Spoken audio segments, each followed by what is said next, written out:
សួស្តីបងប្អូនទាំងអស់គ្នាសូមស្វាគមន៍មកកាន់ក្រុមជំនុំនៅថ្ងៃនេះជាសប្តាហ៍ដែលពិសេសមែនទែនដែលយើងអបអរសាទរថ្ងៃទិវាលោកឪពុករីករាយទិវាលោកឪពុកទៅកាន់មនុស្សគ្រប់គ្នាដែលកំពុងតែចូលរួមនៅថ្ងៃនេះលោកអ្នកបងប្អូនជាឪពុកគឺជាវីរបុរសដ៏អស្ចារ្យនៅថ្ងៃនេះហើយខ្ញុំសង្ឃឹមថាបងប្អូនមានពេលវេលាដ៏ល្អជាមួយគ្នាតាមរយៈការថ្វាយបង្គំនៅពេលតែប្រហែលសប្តាហ៍ទៀតទេយើងនឹងមានការជួបជុំគ្នាជាសកលតាមរយៈក្រុមតូចជាសន្និបាតថ្ងៃនេះខ្ញុំនឹងចែកចាយអំពីមេរៀនអំពីភាពជាឪពុកប៉ុន្តែក៏យើងមានការសន្ទនាជាមួយនឹងលោកគ្រូម្នាក់ក្នុងនាមយើងជាឪពុកទាំងពីរនាក់គឺលោកគ្រូ Blake Young បាទលោកគ្រូ Blake Young មកពី Botswana មកពីទ្វីបអាហ្វ្រិកដែលគាត់នៅទីនេះជាមួយយើងផ្ទាល់តែម្ដងអត់មាន Zoom ទៀតទេអត់មានកាត់តបាទពិតជាអស្ចារ្យមែនទេអត់មានលេងសៀកអត់មានedit អីទេគាត់បានមកទីក្រុង Perth ជាសាច់ឈាមតែម្ដងបាទពិតជាល្អមែនទេអស្ចារ្យមែនទេអូសូមស្វាគមន៍កូនប្រុសបាទអរគុណច្រើនលោកឪពុកបាទរីករាយទិវាលោកឪពុកផងដែររីករាយទិវាលោកឪពុកទៅកាន់ Blake Young លោកគ្រូ Blake Young ក៏មានកូនស្រី3នាក់ដែលស្អាតមែនតើហើយ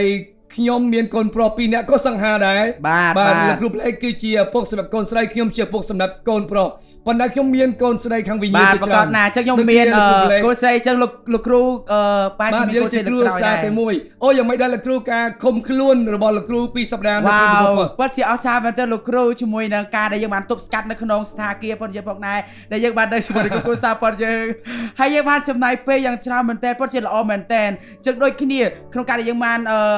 ជាប់ឃុំក្នុងការដែលយើងបានធ្វើ quarantine 14ថ្ងៃនោះគឺដើម្បីយើងនិយាយអរគុណច្រើនសម្រាប់ COVID-19 ព្យាបាលគ្រួសារមួយនេះពិតជាល្អមែនទែនពិតជាល្អមែនទែនបាទកូនស្រីរបស់គាត់ទាំង3នាក់ប្រពន្ធរបស់គាត់បាទពួកយើងទាំងអស់គ្នាគឺជាកូនផងខ្ញុំ14ថ្ងៃនៅជាមួយគ្នានៅក្នុងបន្ទប់ជាមួយគ្នាបាទគ្រប់គ្នាល្អសូមខ្ញុំប្រាប់លោកគ្រូបន្តិចអញ្ចឹងដូចគ្នា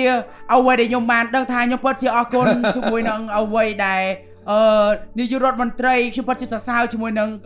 នាយករដ្ឋមន្ត្រីមួយក៏រាជរដ្ឋាភិបាលក្នុងការដែលរៀបចំជាមួយនឹងកិច្ចការទាំងអស់នេះជាការពិតណាស់ពេលដែលយើងនិយាយអំពីការអរគុណសម្រាប់អ្វីដែលគ្រូបានមកពីBotswanaបាទបងប្អូនរបស់ពួកយើងបាទ Botswana ក៏ពុំមានអារម្មណ៍បែបណាបាទ Botswana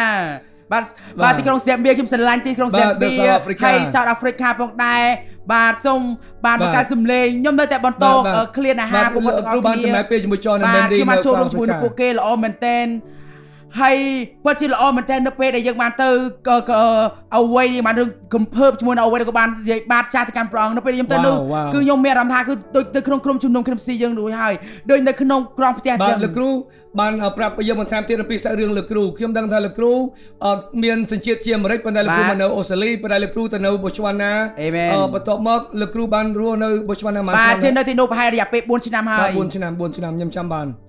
បាទឥឡូវនេះលោកគ្រូត្រឡប់មកទីក្រុង Perth វិញហើយតើនឹងមានអ្វីកើតឡើងយើងអត់ដឹងតែព្រះមានគម្រោងការយ៉ាងអស្ចារ្យបាទប្រកាសតែដឹងអេមែនប៉ុន្តែយើងនឹងទៅជែកគ្នាបន្តិចទៀតពេលយើងទុកចិត្តព្រះបិតាដែលជាឪពុករបស់យើងដែរប៉ុន្តែអ្វីដែលខ្ញុំចង់ធ្វើនៅថ្ងៃនេះគ្រាន់តែចង់ឲ្យលោកគ្រូបានចែកចាយអំពីទីបន្ទាល់សង្ខេបខ្លីអំពីសាច់រឿងលោកគ្រូខ្ញុំដឹងថាភាពជាឪពុកដែលលោកគ្រូបានបាត់បង់ពេលដែលលោកគ្រូបានចម្រើនវ័យឡើងកាលពីលោកគ្រូនៅក្មេងអញ្ចឹងលោកគ្រូសូមប្រាប់ឲ្យយើងរយៈពេល1នាទី2នាទីអរគុណច្រើនលោកគ្រូ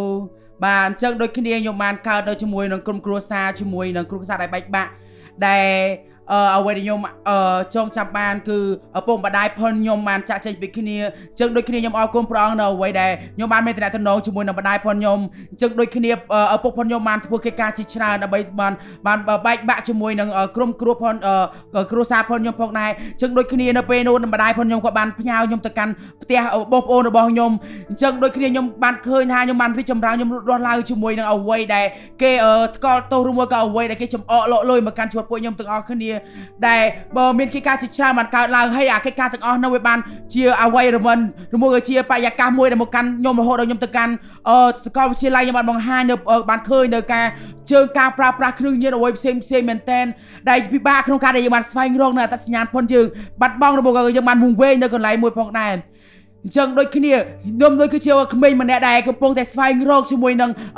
តសញ្ញាណដែលមកពីប្រងគឺជាមនុស្សម្នាក់ដែលកំពុងតែស្វែងរកសេចក្តីស្រឡាញ់ដែលមកពីឪពុកផងដែរអញ្ចឹងដូចគ្នានៅក្នុងខែវិច្ឆិកាផងខ្ញុំផងដែរ2005គឺខ្ញុំបាន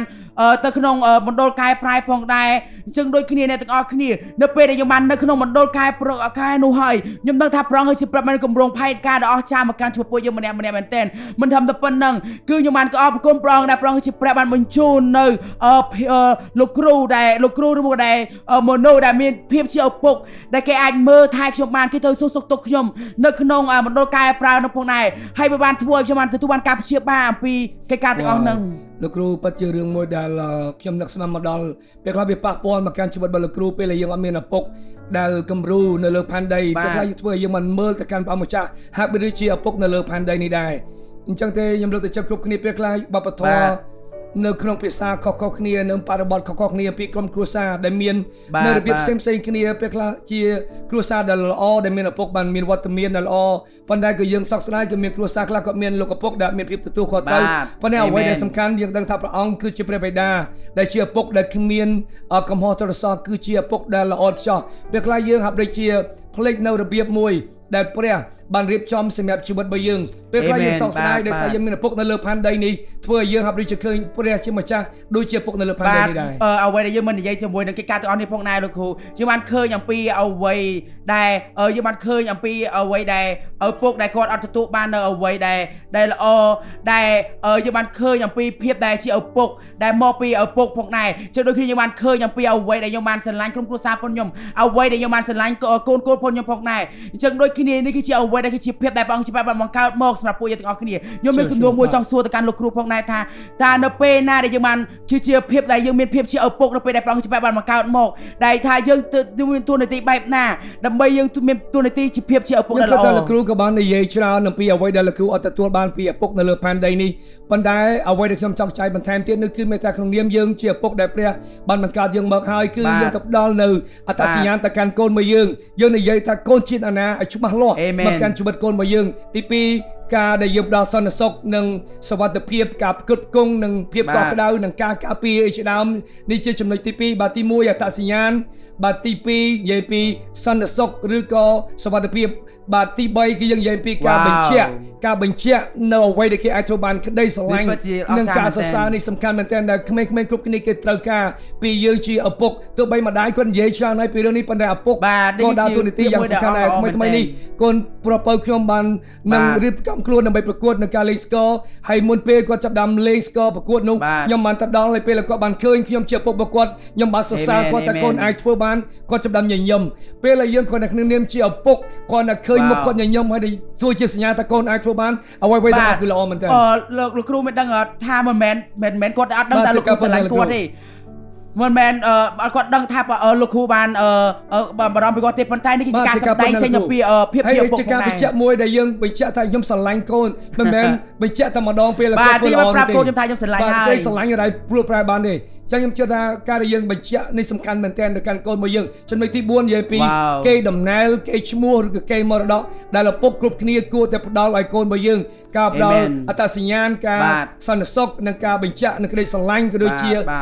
នៅគេដំណើរឬក៏គេឈ្មោះឬក៏គេមរតកដែលយើងគួរតែមានសម្រាប់កូនយើងហើយខ្ញុំជឿជាក់ថាពេលខ្លះហើយជាបងប្អូនមួយចំនួនដែលជាក្មេងកំព្រាអត់មានឪពុកនៅលើផែនដីនេះប៉ុន្តែបងប្អូនកុំមានការបាក់ទឹកចិត្តយើងមានឪពុករបស់យើងគឺជាព្រះគ្រីស្ទដែលនៅក្នុងយើងព្រះគ្រីស្ទបានរៀបចំនៅគេមរតកសម្រាប់ជីវិតយើងនៅនគរឋានសួគ៌ហើយខ្ញុំជឿជាក់ថាពេលដែលយើងនិយាយពី legacy និយាយពីគេមរតកគេឈ្មោះមួយនេះសំខាន់មែនទែនបាទឪពុកដែលល្អគឺតែងតែធ្វើអ្វីមួយឲ្យកូនគេធ្វើបានប្រសើរជាងគេទៅទៀតបាទនេះគឺជាអ្វីមួយដែលយើងដូចជាឆាកសម្រាប់កូនយើងឡើងពីលើដើម្បីធ្វើការលោកគ្រូអាចនិយាយជាមួយនឹងអ្វីដែលជាគេឈ្មោះរបស់គេកំណែងដែលនៅសល់ចឹងយើងបានឃើញថានៅក្នុងព្រះគម្ពីរបាននិយាយអំពីកូនសិស្សព្រះអង្គវរៈបុរសដ៏អស្ចារ្យមែនតើនៅក្នុងព្រះគម្ពីរដែលបាននិយាយថាគឺគេបានធ្វើកិច្ចការជាច្រើនដើម្បីឲ្យព្រះរាជព្រះអង្គទទួលបានកិច្ចការជាច្រើនមែនតើថាតើអ្វីទៅគាត់មានអារម្មណ៍ថាពិបាកនៅពេលដែលគាត់បានឃើញកូនផងគាត់យើងអត់បានធ្វើអ្វីដែលជាគេឈ្មោះអត់បានផ្ដល់នៅគេឈ្មោះឬក៏គេតំណែងដែលយើងបានឲ្យកូនយើងដើម្បីឲ្យគាត់បានធ្វើតាមពួកយើងទាំងអស់គ្នាថាតើលោកគ្រូអាចបកស្រាយបានមែនតើទៅអ្វីដែលខ្ញុំនិយាយចង់និយាយពីចំណុចបាទ ក្នុងមនុស្សគ្រប់គ្នាព្រះអង្គបានបង្កើតយើងមកយើងមានសេរីភាពមានចន្ទៈត្បិតនៅក្នុងព្រះគម្ពីរសុភាសិតគេបាននិយាយថាចូលបង្រៀនកូនយើងកាលពីគេនៅក្មេងហើយគេធំឡើងគេនឹងមិនបោះបង់វាចោលសោះឡើយបាទវាមិនមែនជាការធានាទេនៅអត្ថបទព្រះគម្ពីរនេះប៉ុន្តែជាគោលការណ៍នៅក្នុងភាពជាឪពុកដែលយើងគួរតែបង្រៀនយើងប៉ុន្តែយើងមិនអាចនិយាយផ្ដោតទៅលើខគម្ពីរមួយនេះហើយយើងគិតថាកូនយើងមិនអីទេបងប្អូនខ្ញុំលើកទឹកចិត្តពេលខ្លះយើងបង្រៀនកូនយើងបានល្អមែនទែនកាលពីក្មេងយកដល់ក្តីស្រឡាញ់ប៉ុន្តែយើងសោកស្ដាយពេលគេធំឡើងពេលគេជំទង់ឡើងគេធ្វើការសម្រេចចិត្តផ្ទាល់ខ្លួនបើពួកគេមានសេរីភាពក្នុងការសម្រេចចិត្តខ្ញុំចាំបានក្នុងនាមខ្ញុំជាកូនប្រុសម្នាក់នៅក្នុងគ្រួសារមួយដែលជាឪពុករបស់ខ្ញុំបានធ្វើកិច្ចការងារដែលល្អចាស់មែនទែនតែឥឡូវនេះឪពុកខ្ញុំកំពុងតែឈឺក៏មានសង្គ្រាមនៃជំងឺមួយដែលពិបាកមែនទែនកាលពីថ្ងៃមុនខ្ញុំបានទៅសួរសុខទុក្ខគាត់ខ្ញុំបានប្រាប់ថាប៉ាជាឪពុកដែលល្អចាស់មែនទែនហើយឪពុកជាឪពុកដែលអស្ចារ្យមែនទែនហើយពេលនោះគាត់និយាយទៅកាន់កូនវិញថាដឹងមែនកូនប្រុសដឹងអត់គ្មានយប់ណាមួយដែលឪពុកត្រូវបារម្ភអំពីកូននោះទេដោយសារព្រះគុណរបស់ព្រះអង្គគឺជាព្រះបានមានសម្រាប់កូនប្រុសកូនស្រីទាំងអស់គ្នារបស់លោកឪពុកគេនេះជាទីបន្ទាល់មួយនៃក្រុមគ្រួសារដែលខ្ញុំមានបងប្អូន4នាក់ដែលមានឪពុកម្ដាយដែលជឿលើព្រះអង្គម្ចាស់ហើយគាត់បានធ្វើការងារដ៏ល្អហើយគឺយើងដឹងថានេះជាអ្វីមួយដែលឪពុកខ្ញុំនិងម្ដាយខ្ញុំក៏បានរៀបចំអ្វីមួយដែលល្អប៉ុន្តែបើសិនមកបងប្អូនអត់ដែលមានឪពុកដែលល្អដូចជាឪពុកខ្ញុំបងប្អូនគួរជាអ្នកដែលចាប់ផ្ដើមជាគ្រួសារមួយដែលល្អជាឪពុកដែលល្អនៅក្នុងចំនួនរបស់យើងបងប្អូនកុំបន្ទោសខ្លួនឯងកុំធ្វើឲ្យខ្លួនឯងពិបាកចិត្តពេលដែលយើងមានអារម្មណ៍ថាពិបាកក្នុងការដែលយើងទទួលជាឪពុកដែលមិនសូវបានល្អបងប្អូននៅក្នុងព្រះគម្ពីរបានចែងថាមានអត្តពលមែនទែនពេលដែលឪពុកម្ដាយបានអធិដ្ឋានបងប្អូនពេលដែលយើងនិយាយពីមិត្តភ័ក្តិ4នាក់បានសែងអ្នកពិការម្នាក់ជាមិត្តសម្លាញ់ក៏បានអធិដ្ឋានបងប្អូនមនុស្សជាច្រើនគេបាននិយាយអំពីឪពុកនិយាយពីម្ដាយអធិដ្ឋានប៉ុន្តែគេភ្លេចនិយាយពីឪពុកដែលអធិដ្ឋាននៅថ្ងៃនេះខ្ញុំលើកទឹកចិត្តបងប្អូននៅថ្ងៃនេះអ្វីដែលអស្ចារ្យមែនទែនដែលយើងស្មានមិនដល់លោកគ្រូកំពុងតែបំបែកជាមួយនឹងភាពខ្មាស់មួយចំនួនទៅកាន់ក្រុមគ្រួសាររបស់ឪពុកមួយចំនួនផងដែរអញ្ចឹងដូចគ្នាយើងបានដឹងថាពេលខ្លះក្រុមគ្រួសារមួយចំនួនក៏បានស្ពាយជាប់ជាមួយនឹងភាពអាម៉ាស់នៅក្នុងជីវិតពួកគាត់ទាំងអស់គ្នាតាមរយៈកូនផងគាត់តាមរយៈអ្វីដែលគាត់ផងដែរអញ្ចឹងដូចគ្នាយើងបានឃើញឪពុកម្ដាយផងគាត់ក្រុមគ្រួសារផងគាត់បានមកក្រុមជំនុំប៉ុន្តែអ្វីដែលសារគាត់មានអារម្មណ៍ថាខ្មាស់គេមែនតែនអញ្ចឹងគាត់បានដឹងថាអូកូនគាត់បានធ្វើខុសរួចហើយអញ្ចឹងគាត់ថាអូគាត់បានបញ្ឈប់ក្នុងការអធិដ្ឋានហើយចុះដោយសារកូនគាត់បានធ្វើខុសហើយប៉ុន្តែមានឪពុកមួយក្រុមគ្រួសារមួយចំនួនគាត់បានបញ្ឈប់ក្នុងការដែលគាត់បានអធិដ្ឋានគាត់បានប្រយុទ្ធប្រឆាំងជាមួយនឹងការទាំងអស់នោះសម្រាប់កូនគាត់ទេដោយសារគាត់បានគិតថាអូកូនគាត់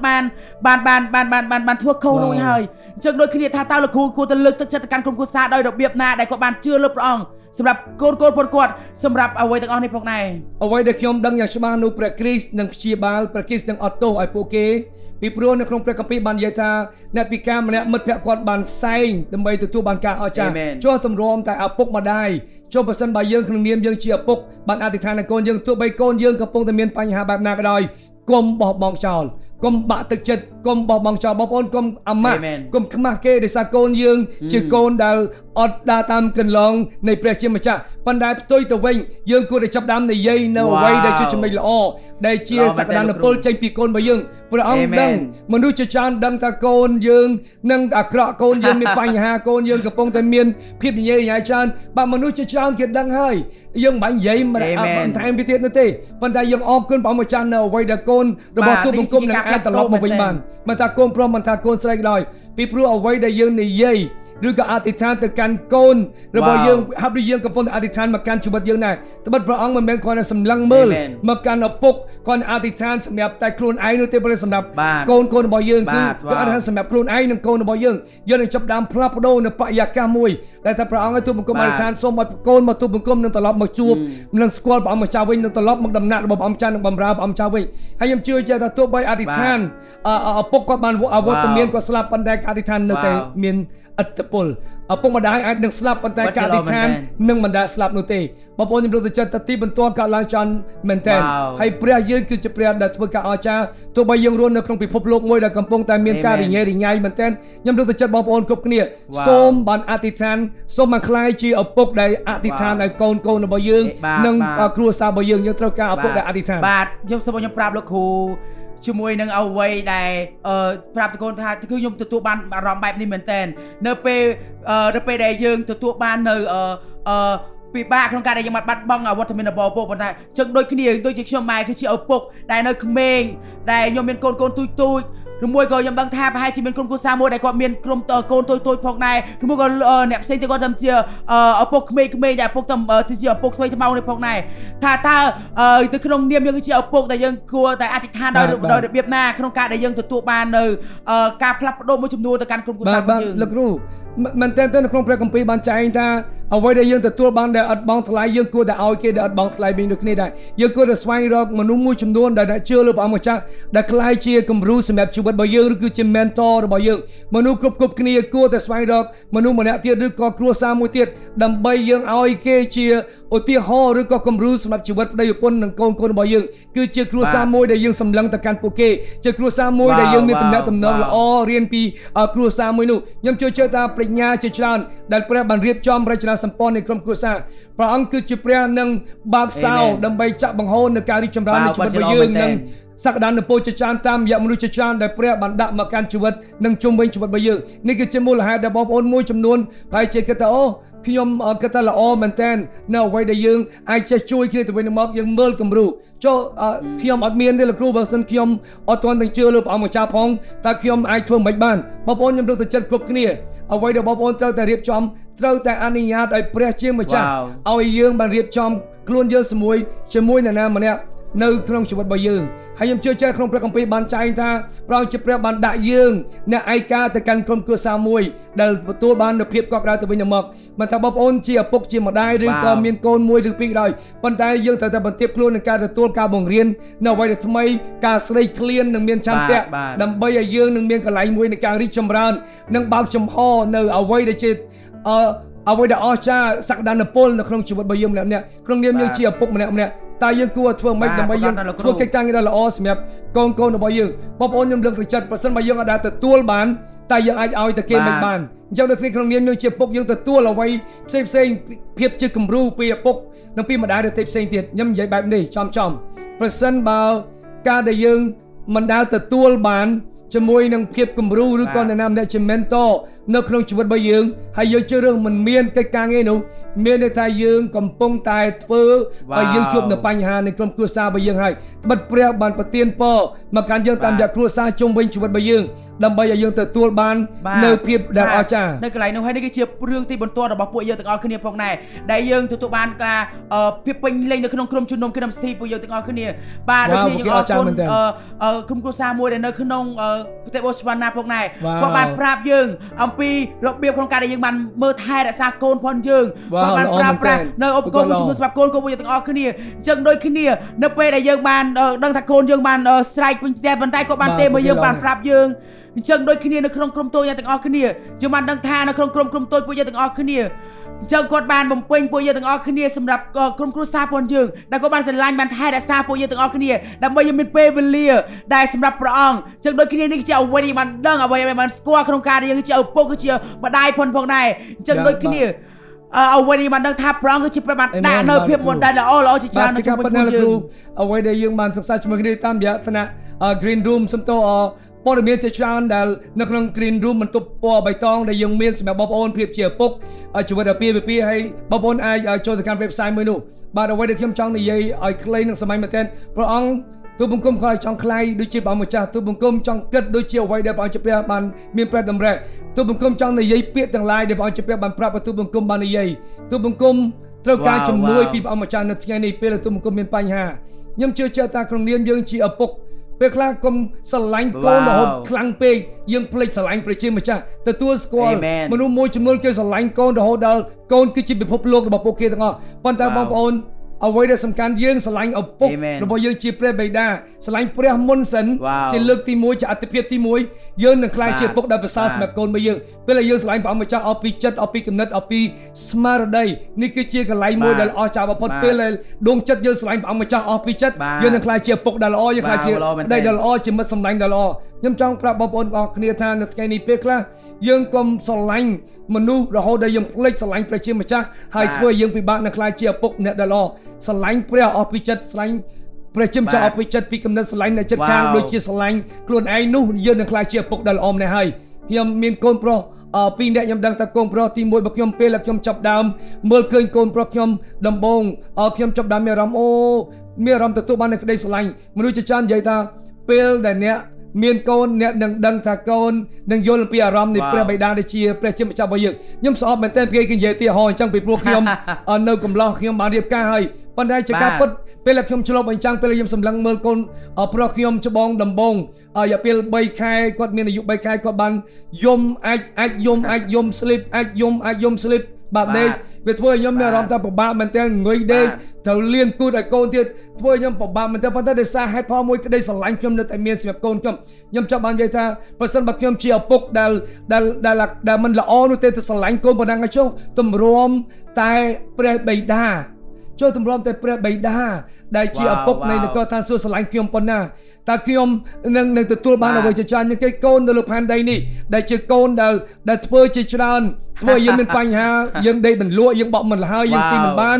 យើងស្រឡាញ់ក៏ប៉ុណ្ណឹងខ្ញុំព្រះបិតាដែលជាឪពុករបស់យើងបាទខ្ញុំចាំបាននៅពេលមួយខ្ញុំសម្លឹងមើលទៅកាន់កូនខ្ញុំពេលគាត់បានកើតមក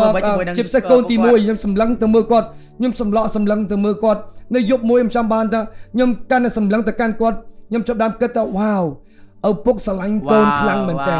ឪពុកស្រឡាញ់កូនខ្លាំងមែនតើក្នុងដួងចិត្តខ្ញុំបានចង់ប្រាប់កូនខ្ញុំទោះបីកូនខ្ញុំនៅទូចជាទារកអាយុ3ខែក៏ដោយដូចគ្នាជួបព្រះបិតាដែលជានគរម្ចាស់នគរឋានសួគ៌ព្រះបិតាជាឪពុករបស់យើងតើព្រះអង្គនឹងស្រឡាញ់យើងប៉ុណ្ណាព្រះអង្គទ្រង់បាន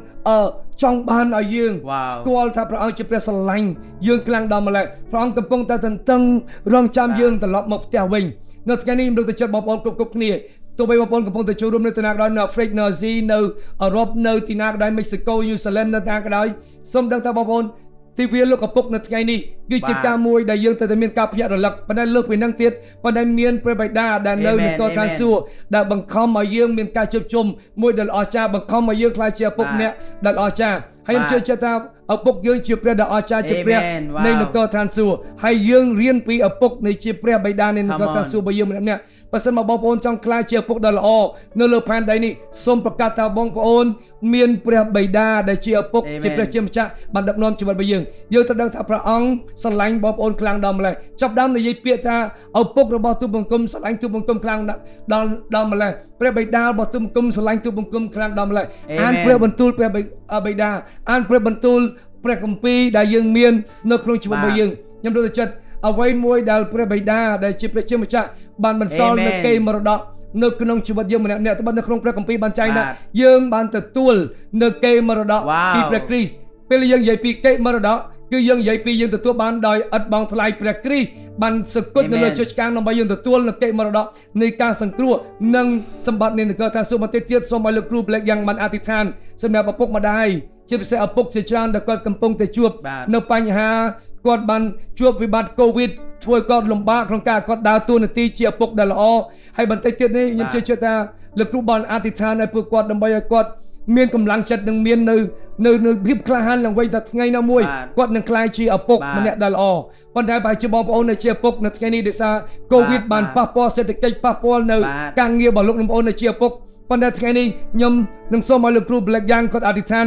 ដើម្បីឲ្យលោកអ្នកបងប្អូនជាឪពុកទាំងអស់ទទួលបាននៅអ្វីមួយដែលប្រសើរនិងការស្ដារឡើងវិញឈប់ភ័យខ្លាចបងប្អូនទោះបីបងប្អូនមានអារម្មណ៍ថាយើងលំបាកក្នុងការផ្ដល់ការផ្គត់ផ្គង់តែជាឪពុកក្នុងនាមយើងជាឪពុកផ្ដល់នៅការការពារផ្ដល់ភាពកក់ក្ដៅនៅក្នុងព្រះគម្ពីរយេរេមីជំពូកទី29ខ11បានចែងថាព្រះអង្គបានស្គាល់នៅគម្រោងការយ៉ាងច្បាស់សម្រាប់យើងគ្រប់គ្នាគម្រោងការនោះគឺជាគម្រោងការដែលល្អមិនផ្ដល់ឲ្យយើងមានបញ្ហាសោះឡើយព្រះអង្គផ្ដល់ឲ្យយើងនៅអនាគតនិងក្តីសង្ឃឹមប៉ុន្តែបងប្អូនពេលខ្លះយើងបានអាននៅក្នុងអត្ថបទព្រះគម្ពីរនេះហើយយើងមានអារម្មណ៍សប្បាយចិត្តមែនទែនប៉ុន្តែព្រះអង្គទេជាព្រះដែលដឹងនៅគម្រោងកា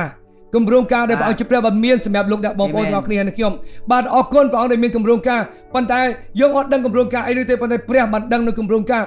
ទៅព្រះអង្គអាចប្រាប់ខ្ញុំបានអត់ប៉ុន្តែព្រះអង្គបានដឹងគម្រោងការដើម្បីឲ្យអ្នកបានចម្រុងចម្រើនដើម្បីអ្នកទទួលបាននៅអនាគតនិងក្តីសង្ឃឹមខ្ញុំលើកទឹកចិត្តបងប្អូននៅថ្ងៃនេះសូមបន្ទប់ចិត្តព្រះអង្គម្ចាស់ 100% អរគុណព្រះអង្គម្ចាស់ខ្ញុំមិនចាំបាច់ដឹងអ្វីៗទាំងអស់ឬក៏អ្វីលំអិតនោះទេប៉ុន្តែខ្ញុំដឹងយ៉ាងច្បាស់ថាព្រះអង្គបានគិតអំពីខ្ញុំព្រះអង្គបានមានគម្រោងការយ៉ាងអស្ចារ្យលើសពីក្របខ្សាច់នៅឯឆ្នេរសមុទ្រព្រះអង្គជាព្រះបានគិតអំពីខ្ញុំស្រឡាញ់ខ្ញុំខ្លាំងដល់ម្ល៉េះបងប្អូនពេលខ្លះយើងអត់មានចម្លើយប៉ុន្តែយើងមានវត្តមានព្រះម្ចាស់នៅជាមួយយើងល្អមែនតើផងដែរបាននៅក្នុងព្រះបន្ទូលនេះផងដែរដែលនិយាយអំពីមនុស្សពីរនាក់ដែលគាត់បានដើរជាមួយនឹងរដូវកាលមួយអញ្ចឹងដូចគ្នា អ្វីដែលដូចតែការវិនិយោគទូខ្ញុំអាចកាត់ផ្ដាច់ជាមួយនៅអ្វីដែលខ្ញុំចូលចិត្តបានទេអញ្ចឹងដូចគ្នាមិនមែនជាកន្លែងមួយដែលយើងអត់ទទួលបាននៅកន្លែងដែលសុវត្ថិភាពទេប៉ុន្តែនេះគឺជាកិច្ចការដែលយើងនឹងសាកល្បងប៉ុន្តែព្រះអង្គគឺជាព្រះដែលផ្ដល់នៅសេចក្តីសង្ឃឹមនិងអនាគតមួយដ៏ល្អមែនទែននេះគឺជាកិច្ចការមួយដ៏ល្អមែនទែន Amen លោកបងឪពុករបស់យើងដែលជាម្ចាស់នៃនគរឋានសួគ៌អំឡុងពេលយើងមានបញ្ហាព្រះអង្គយើងដែលមានការព្រួយប្រានោះទេព្រះអង្គជាព្រះនៅតែបន្តមានគម្រោងការសម្រាប់អនាគតនិងក្តីសង្ឃឹមសម្រាប់យើងក៏សូមបានក្រោយចូលឡើងហើយលោកគ្រូ Black សូមមករៀបចំដើម្បីអធិដ្ឋានសម្រាប់ឪពុកគ្រប់គ្នានិងអ្នកដែលចូលរួមនៅថ្ងៃនេះមិនថាបងប្អូនកំពុងតែចូលរួមនៅទីណានោះទេសូមបានលើកដៃឡើងនៅថ្ងៃនេះសូមឲ្យយើងបានលើកដៃដូចជាក្មេងកំពុងតែត្រូវការអ្វីមួយយ៉ាងគាត់និយាយថាអោព្រះបិតាឲ្យទូបង្គំនៅទីនេះជាកម្មសិទ្ធិរបស់ព្រះអង្គគឺជាព្រះនៅថ្ងៃនេះសូមអធិដ្ឋានសម្រាប់លោកឪពុកគ្រប់គ្នាជាពិសេសអធិដ្ឋានសម្រាប់មនុស្សដែលចូលរួមនៅថ្ងៃនេះលោកគ្រូ Black លោកគ្រូដឹងហើយថាលោកគ្រូមានបញ្ហាជាច្រើនពេលដែលលោកគ្រូនៅក្មេងលោកគ្រូអត់ទទួលបានភាពកក់ក្ដៅពីឪពុកនៅលើផែនដីនេះប៉ុន្តែលោកគ្រូខ្ញុំចង់ឲ្យលោកគ្រូបានអធិដ្ឋានសម្រាប់គ្រប់គ្នាយើងត្រូវការគ្នាទៅវិញទៅមកសូមអធិដ្ឋានជាមួយគ្នាជាមួយលោកគ្រូ Black យ៉ាងនៅថ្ងៃនេះបើថាបងប្អូនព្រួយបារម្ភបងប្អូនមានបញ្ហាក៏ដោយ អេមែនឥឡូវនេះខ្ញុំនឹងអធិដ្ឋានមិនថាអ្នកទាំងអស់គ្នាកំពុងតែទស្សនានៅកន្លែងណាក៏ដោយប៉ុន្តែនេះគឺជាពេលវេលាសម្រាប់ឪពុកដែលព្រះអង្គគឺជាព្រះកំពុងតែស្ដារឡើងវិញជាមួយអត្តសញ្ញាណដែលព្រះអង្គគឺជាព្រះបានបំពេញមកកាន់ជាមួយអ្នកទាំងអស់គ្នាគ្រប់បន្លែងដូចគ្នាគេឈ្មោះគេតំណែងកំពុងតែបំពេញអ្នកទាំងអស់គ្នាផងដែរអញ្ចឹងដូចគ្នាព្រះអង្គគឺជាព្រះនៅធ្វើអ្នកទាំងអស់គ្នាបានភ្ញាក់ឡើងវិញម្ដងទៀតមិនថាអ្នកទាំងអស់គ្នានៅកន្លែងណាមិនថាអ្នកទាំងអស់គ្នាមកពីផ្ទះដែលល្អឬមួយក៏ពិបាកក្រុមគ្រួសារដែលពិបាកឬមួយក៏ពីក្រុមគ្រួសារដែលទទួលបានហិង្សាអ្វីផ្សេងប៉ុន្តែឥឡូវនេះខ្ញុំជឿជាក់ថានៅក្នុងព្រះនាមព្រះអង្គថាព្រះអង្គគឺជាព្រះនឹងផ្ដល់នៅភាពពិតប្រាកដមកកាន់ជីវិតអ្នកទាំងអស់គ្នាមិនថាអ្នកទាំងអស់គ្នាខាងត្បូងខាងជើងខាងត្បូងយ៉ាងណាក៏ដោយប៉ុន្តែព្រះអង្គគឺជាព្រះនឹងបំពេញអ្នកទាំងអស់គ្នាដែលព្រះអង្គគឺជាព្រះនឹងអនុញ្ញាតឲ្យព្រះវិញ្ញាណបរិសុទ្ធព្រះអង្គនឹងគង់នៅជាមួយអ្នកទាំងអស់គ្នានេះគឺជាពេលវេលាអ្នកទាំងអស់គ្នាកំពុងតែមានពន្ធកិច្ចជាមួយនឹងព្រះជាម្ចាស់ដែលព្រះអង្គគឺជាព្រះនឹងមានសម្រាប់អ្នកទាំងអស់គ្នាចឹងដូចគ្នាអ្វីដែលទាំងអស់គ្នាត្រូវធ្វើគឺទុកចិត្តព្រះអង្គផងដែរបាទដូចគ្នាយើងបានឃើញបាននិយាយអំពីក្រុមគ្រួសារដែលនៅឯកាប៉ុន្តែព្រះអង្គគឺជាព្រះដែលផ្ដល់នៅភាពសេចក្តីស្រឡាញ់បាទជើងខ្ញុំអត់ដឹងថាអ្នកទាំងអស់គ្នាកំពុងតែមានបញ្ហាឯកើតឡើងប៉ុន្តែសូមបានចាប់ផ្ដើមច្រៀងដើម្បីយើងទទួលបានអំណរដែលមកពីព្រះអង្គចាប់ផ្ដើមអធិដ្ឋានទៅកាន់ព្រះអង្គផងដែរជើងដូចគ្នាអ្វីពីដួងចិត្តដែលមកពីព្រះអង្គដែលព្រះអង្គគឺជាព្រះមានព្រះបន្ទូលថាព្រះអង្គគឺជាព្រះអត់ចង់ឲ្យកូនផងព្រះអង្គបានខ្ទេចខ្ទាំរបស់ក៏បានបែកបាក់របស់បានខ្ជិះឆ្ងាយពីព្រះអង្គនោះទេប៉ុន្តែព្រះអង្គគឺជាព្រះបានមានក្រុមគ្រួសារដ៏ល្អសម្រាប់ទាំងអស់គ្នាព្រះអង្គគឺជាព្រះបានមានក្រុមតូចសម្រាប់ទាំងអស់គ្នាព្រះអង្គគឺជាព្រះបានមានពិភពលោកមួយដែលល្អសម្រាប់ទាំងអស់គ្នាផងដែរជើងអ្វីដែលទាំងអស់គ្នាគិតថានៅលើពិភពលោកដែលទាំងអស់គ្នាអត់បានទេប៉ុន្តែយើងត្រូវអបគុណព្រះអង្គថាអបគុណព្រះអង្គដែលយើងមានអ្វីនៅសប្តាហ៍ថ្ងៃនេះផងដែរជាពិសេសក្រុមគ្រួសារផងយើងនៅក្នុងក្រុមជំនុំក្រុមស៊ីផងដែរអញ្ចឹងអ្វីដែលយើងបានត្រូវការអញ្ចឹងដូចគ្នាឥឡូវនេះព្រះអង្គជាព្រះបំពេញពួកយើងទាំងអស់គ្នាផងដែរបានសូមបានបិទប្រាអធិដ្ឋានជាមួយទាំងអស់គ្នានៅលើពិភពលោកនេះផងដែរប៉ុន្តែនៅថ្ងៃនេះខ្ញុំចង់ឲ្យទាំងអស់គ្នាបានសម្រេចចិត្តថាសូមឲ្យដើរជាមួយនឹងដំណើរជីវិតមួយដែលបានធ្វើតាមព្រះអង្គដែលទុកចិត្តព្រះអង្គជាមួយនឹងក្រុមគ្រួសារផងយើងផងដែរប៉ុន្តែយើងបានទុកចិត្តព្រះអង្គដោយសារនេះគឺជាកូនសោដែលអស្ចារ្យផងដែរព្រះបិតាគាត់អធិដ្ឋាននៅថ្ងៃនេះផងដែរព្រះអង្គសូមឲ្យព្រះអង្គជាព្រះប្រទានបានព្រះពរទៅកាន់ឪពុកទាំងអស់កាន់ក្រុមគ្រួសារទាំងអស់គ្នាផងដែរព្រះអង្គចឹងដូចគ្នាព្រះអង្គគាត់អធិដ្ឋានសូមឲ្យព្រះអង្គជាព្រះបានដាក់នៅដួងចិត្តដែលបានរស់ឡើងវិញជាមួយនឹងការដែលបញ្ញាចិត្តជាមួយនឹងព្រះជាម្ចាស់ផងដែរព្រះអង្គសូមឲ្យគាត់ទាំងអស់គ្នាបានទទួលបានការទុកចិត្តទៅកាន់ព្រះអង្គដែលព្រះអង្គគឺជាព្រះរបស់ពួកយើងទាំងអស់គ្នាដែលព្រះអង្គគឺជាព្រះសង្គ្រោះរបស់ពួកយើងទាំងអស់គ្នាផងដែរមិនថាមានបញ្ហាណាកើតឡើងមកកាន់ជួបពួកយើងទាំងអស់គ្នាប៉ុន្តែយើងបានដឹងថាព្រះអង្គជាព្រះបានរៀបចំគុំគ្រួសារដ៏អស្ចារ្យផងដែរស្មារតីស្មោះព្រះវិញ្ញាណបរិសុទ្ធព្រះអង្គទូបានការប៉ះពាល់ទៅកាន់ពួកយើងទាំងអស់គ្នាដែលយើងបាននៅស្ដាប់នៅព្រះបន្ទូលនៅថ្ងៃនេះផងដែរហើយនេះជាថ្ងៃមួយដែលជាថ្ងៃដែលយើងបានទុកចិត្តទៅកាន់ព្រះអង្គដែលគឺជាថ្ងៃដែលយើងទទួលបាននូវគេដំណើរគេឈ្មោះដែលមកពីព្រះអង្គចឹងដូចគ្នាការបាត់បង់ត្រូវបានស្ដារឡើងវិញអ្វីដែលបានបាត់បង់ត្រូវបានត្រឡប់មកវិញផងដែរសូមឲ្យព្រះអង្គជាព្រះបានដាក់មកកាន់ជួបពួកយើងទាំងអស់គ្នាផងដែរមិនមែនការឡើងទៅដោយសារបញ្ហាប៉ុន្តែព្រះអង្គជាព្រះនឹងជួយយើងនៅក្នុងអ្វីដែលអស្ចារ្យជាមួយនឹងការណាត់ជួបជាមួយនឹងព្រះអស្ចារ្យនៅកន្លែងរបស់អ្នកទាំងអស់គ្នាជាមួយនឹងព្រះអង្គការព្យាបាលផងដែរសូមបងជាព្រះបានប៉ះពាល់ទៅកាន់ពួកគាត់ទាំងអស់គ្នាមិនថាពួកគាត់ទាំងអស់គ្នានៅកន្លែងណាសូមឲ្យគាត់បានទុកចិត្តព្រះអង្គជាមួយនឹងសេចក្តីជំនឿផងគាត់ទាំងអស់គ្នាផងដែរសូមឲ្យគាត់ទទួលបានការប៉ះពាល់ដែលមកពីព្រះអង្គនៅក្នុងព្រះនាមព្រះម្ចាស់អេមែន